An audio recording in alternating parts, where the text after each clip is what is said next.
일단 그러면 기획 취지를 한번 이제 간단하게 설명을 드리면 제가 선생님이랑 이제 얘기를 하면서 공예에 관한 얘기를 하게 됐었잖아요. 네. 그래서 이런 얘기가 되게 좋다라는 생각이 들어서 이런 기획을 하게 됐고 그래서 선생님을 가장 먼저 모시고 싶었습니다. 부담스러운데? 아니, 갑자기 이렇게 하니까 부담스럽네. 나 이런 거 아닌 줄 알았는데 그냥 아니, 엄청 막 놀러 오는 마음으로 네, 이렇게 왔어. 근데 너무 트렌디하게 작업을 하셔가지고 이런 사람들이 많이 나와야 되는데 막 이런 아니에요. 감사합니다. 그런 부분을 오늘 사실 얘기를 해보고 싶었어요. 크게 두 가지인데 첫 번째는 이게 어쨌든 저도 개인 사업자다 보니까 이 사업적인 부분에서 맞아. 너무 고민이 많고 또 이제 두 번째는 저는 어쨌든 공예나 미술 전공이 아닌 사람이라서 그런 것들을 진행해 나가는데 되게 고민이 많거든요. 고민을 해결해 주십사 이렇게 모신 건 아니고 이런 고민이 있다 이 정도를 얘기해보고 싶어서 또 이제 저희 그 채널에서 계속 이렇게 만드는 것만 보여주는 게 아니라 이 브랜드를 조금 입체적으로 경험을 하게 하고 싶었어요. 그래서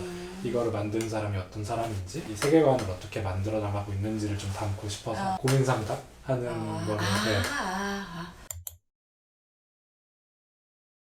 저는 일단은 예전에 이제 학교에 있다가 네네. 학교 이제 과가 없어지고 일단 저도 돈을 벌어야 될 거 아니에요. 네. 현실적인 네. 상황이 네네. 돈을 벌면서 작업을 하고 싶은 게 일단 1차적인 네네. 단순한 생각이었어요. 근데 거기서 이제 제가 잘할 수 있는 거, 할 수 있는 게 누구를 가르치는 거 아니면은 만들어서 파는 거 네네. 그랬거든요. 그래서 여비진도 처음에는 아카데미도 하고 아트 상품도 많이 네네네. 만들었어요. 지금 보면은 아트 상품은 솔직히 저희가 멈춰놓은 상황이거든요. 작업을 하는 제작자 입장하고 그리고 사는 소비자 입장은 그렇죠. 굉장히 다르더라고요. 특히나 이런 수공예 같은 경우는 근데 그 부분에 대해서 얼마만큼 가치를 부여해가지고 판매를 하는지도 문제인데 이 판매를 하는 능력도 대단하잖아요. 그렇죠. 이것도 다른 영역이죠. 그렇죠, 네. 그렇죠. 그래가지고 그 부분에 있어서 원래 교육과 이제 상품을 같이 했었죠. 그래서 지금 같은 경우에는 조금 더 잘하는 거를 좀 집중을 해보자 생각해가지고 아카데미를 좀 집중을 하고 있는데 저희가 벌써 여비진이 10주년 됐어요. 네. 처음에는 저 혼자서 오칠에 관심이 있으니 작가분들이라든지 그런 분들이 좀 가르쳐 달라 해서 알려주고 거기서 이제 조금 더 확장시켜가지고 지금의 현재 이제 여비진이 있는 거거든요. 근데 지금 생각해보면은 제가 교육을 해야 되겠다라는 생각은 한국의 공예, 오칠 과들이 다 없어졌어요. 공예도 점점 없어지는 분위기고 그리고 한국에 전문적으로 아니면 체계적으로 교육할 수 있는 기관이 점점 없어지는 분위기여서 그거에 대해서 되게 고민이 많았어요. 큰 거를 제가 못 움직이면 개인적으로 작은 거라도 좀 움직여보자 라는 생각에 그러면 저 혼자라도 한번 해보자 하면서 이제 아카데미를 시작을 한 거죠. 그러니까 제가 좋아하는 거니까 작업하면서 2-3명 5명 이 정도 해가지고 했었는데 이게 점점 원하시는 분들도 많고 이제 이거를 조금 더 확장시켜야 되겠다 생각해서 근데 저희가 정말 지금까지 좀 자부하고 싶고 그리고 계속적으로 이제 생각을 하는 부분이 오칠의 전통적인 테크닉이나 전통적인 방법은 알려주되 그걸 흡수하고 그거를 재해석하는 거는 이제 수강생분, 네. 회원분들의 역할이잖아요. 네. 그런 부분들을 좀 정확하게 알려주고 싶다라는 생각이 들었어요. 여비진이 무슨 뜻인지 알아요? 예. 더불어 도와가면서 나아간다는 의미거든요. 더불려 돌비 나갈진 이렇게 아. 해야 돼가지고 딴 거는 제가 정상여비니까 여비 네. 이렇게 풀어가지고 여비가 나간다. 아. 거기에 이제 부연으로 들어간 그게 어떤 부분들이 일종의 미션이군요.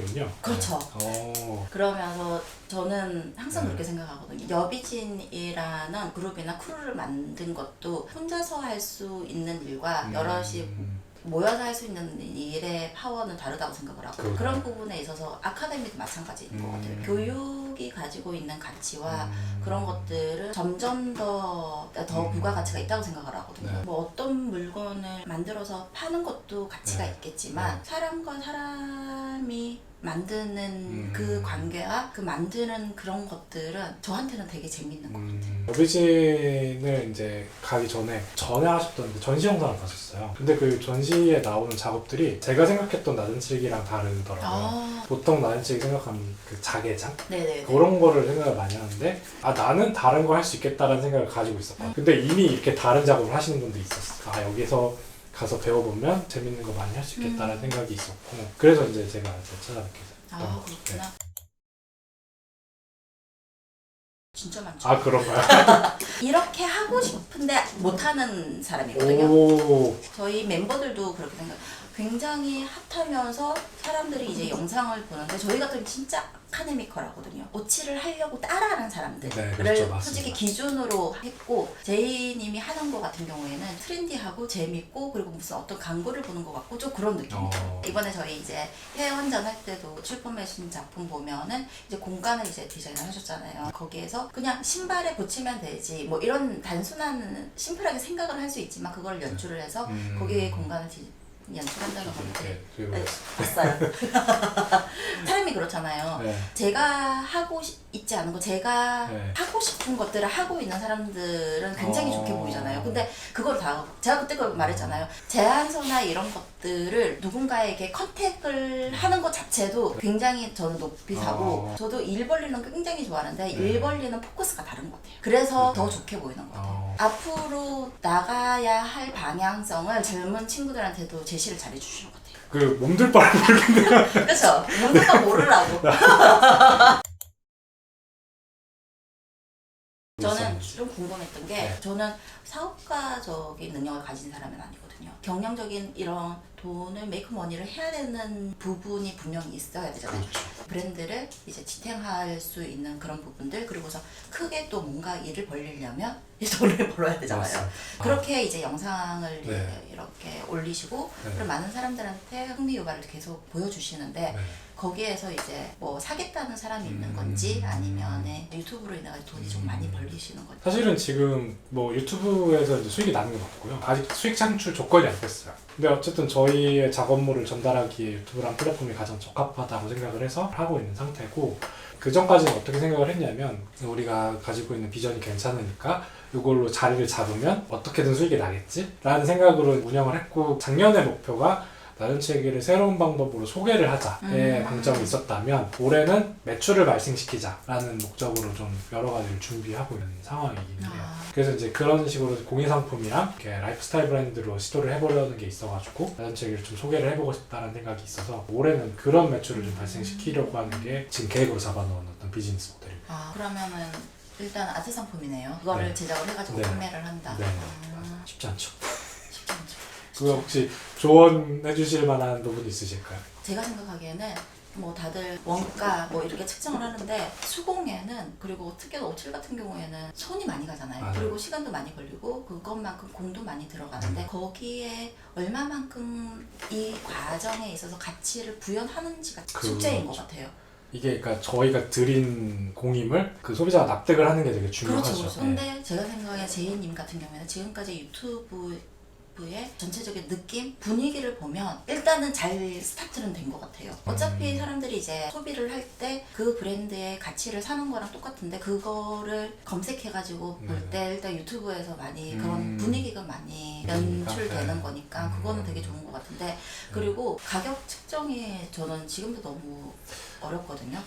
미팅을 해보면 단가 얘기를 항상 하시는데 그 부분에서 이해가 안 되는 건 아닌 게 가격대가 워낙 높고 하다 보니까 원하시는 가격대로 맞춰드릴 수는 없는데 근데 그게 몇 번 반복이 되니까 저도 무슨 생각을 했냐면 이거를 내가 나서서 우리 가치를 낮춰야 되나? 여기에 들어가는 공임도 공임이지만 굉장히 역사도 오래됐고 이 공예 자체가 가지는 가치가 있는 거잖아요. 네네네. 근데 내가 나서서 이 가치를 낮추는 게 맞는 건가? 라는 고민이 들더라고요. 오. 그래서 이제 저희가 이제 상품화를 할 때 그런 부분을 좀 반영을 하고 싶었던 부분이 뭐냐면 한정판으로 만드는 거죠. 그러니까 핸드크래프트 버전은 이제 한정판으로 만들어서 가격대가 좀 비싸도 원하시는 분들만 구매를 하실 수 있게 엔트리급 버전을 이제 만들어서 네. 그런 것들은 조금 쉽게 소비하고 구매하실 수 있게 하는 거죠. 그런 방법을 올해 좀 시도를 해보려고 하고 있어요. 그럼 이따 구분해가지고 예, 구분해서.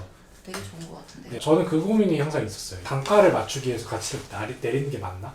라는 생각을 항상 하게 되는 것 맞는 같아요. 것 같아요. 맞는 것 같아요. 저도 지금까지 여비진 하면서 아트 상품을 멈춰놓은 이유가 여러 시도들은 많았어요. 업체들하고 협업하고 뭐 이런 것들은 많았는데 항상 가격적인 문제였어요. 그래서 그런 부분에 대해서 잘 이해해주고 네. 우리의 가치를 알아주는 사람들하고 그냥 협업을 지금 하고 있거든. 계속 이제 네. 프로젝트를 진행을 하고 있고 네. 그리고 되게 아이러니한 게 외국에서 먼저 이 가치를 인정해주고 네. 당연히 그 정도는 해야지. 그쵸. 네. 그리고선 수공이니까 당연히 똑같이 나올 수 없지. 그거에 대한 이해도가 훨씬 높은 거죠. 아 약간 그 퀄리티, 그러니까 수율에 대한 얘기도 그거예요. 네. 그 어떤 오칠을 딱 했는데 이제 오칠 같은 경우에는 전체적으로 밸런스를 맞춘다 하지만 저희가 만든 샘플하고 똑같을 수는 없거든요. 그렇죠. 네. 색감이라든지 그런 것들. 그리고선 최대한 맞추려고 노력하지만 표준화를 시키기 위해서 그램수도 재고 막 이렇게 하거든요. 희석하는 부분에 있어서도 다 하는데 거기에 그렇다 하더라도 어느 정도의 오차는 있다고요. 왜냐면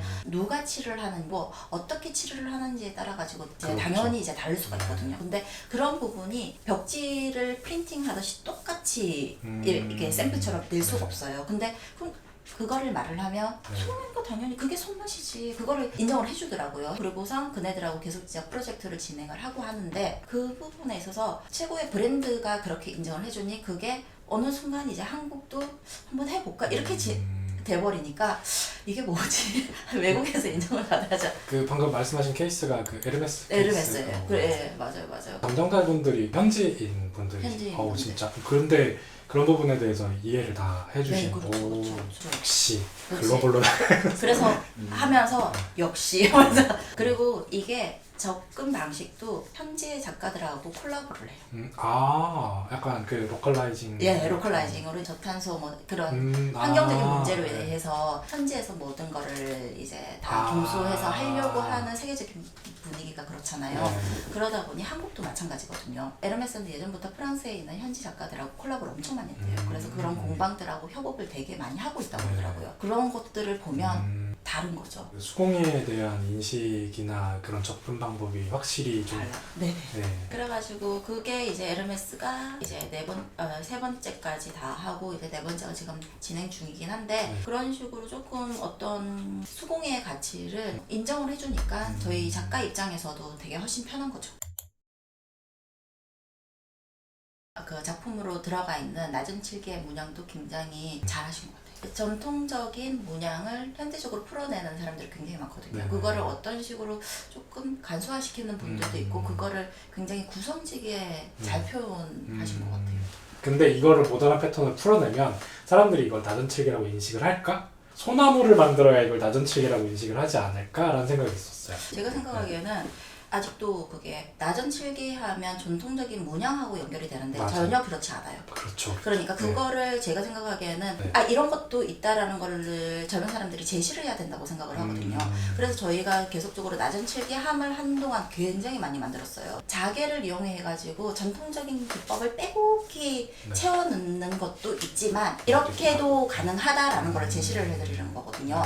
작업하는 사람들이야 이게 하나의 도화지로 해서 표현을 하는 거지만 받아들이는 사람들 같은 경우에는 봤던 게 익숙하잖아요. 그렇죠. 보지 못한 거에서는 어색할 수 있거든요. 네. 그래도 보여야 된다고 생각해요. 그리고서 낮은 칠기하면 전통 문양 이건 아닌 것 같아요. 그리고 자기 자체의 빛깔로 충분히 모던하게 표현할 수 있는 이야기들이 되게 많아요. 그거를 충분히 하시면 되죠. 이제는 어떤 전통 패턴으로 굳이 낮은 칠기의 정체성을 보여주지 않아도 사람들이 그 낮은 칠기의 어떤 가치를 이해할 수 있는 상황이다라고. 네네네네. 그래서 자개로 저희가 끊음질을 되게 두껍게 해가지고 패턴화 시킨 그런 네. 함들 같은 경우에도 아시는 분들가 되게 얘가 낮은 칠기함이네요 라고 말을 해요. 그래서 그거에 대한 부담감은 안 가지셔도 될 것 같아요. 제가 생각해 브랜드 칠 같은 경우에는 보면서 항상 감사한 마음도 있고 앞에 말씀드렸듯이 이제 제가 추구하시면 안 되는 부분들을 굉장히 건드는 부분들이 있거든요. 그거를 계속 해주시는데 그게 포커스가 그거예요. 낮은 칠기를 바라보는 무게감을 떨어뜨려 주는 거예요. 굉장히 트렌드하게 힙하게 다가가는 그런 부분들 그리고 굉장히 세련되게 다가가는 그런 부분들을 계속 지속해서 보여주셨으면 좋겠어요. 계속적으로 많은 작가분들이 선생님들이 해왔던 그런 작업들이 많거든요. 근데 그거와 벗어나서 젊은 사람들 힙한 그런 분위기가 있어요. 브랜드 7만의 그 분위기. 그 분위기를 계속 끌어나갔으면 좋겠고 그리고 낮은 칠기의 그 문턱을 내릴 수 있게 그런 힘을 조금 실어주셨으면 좋겠어요.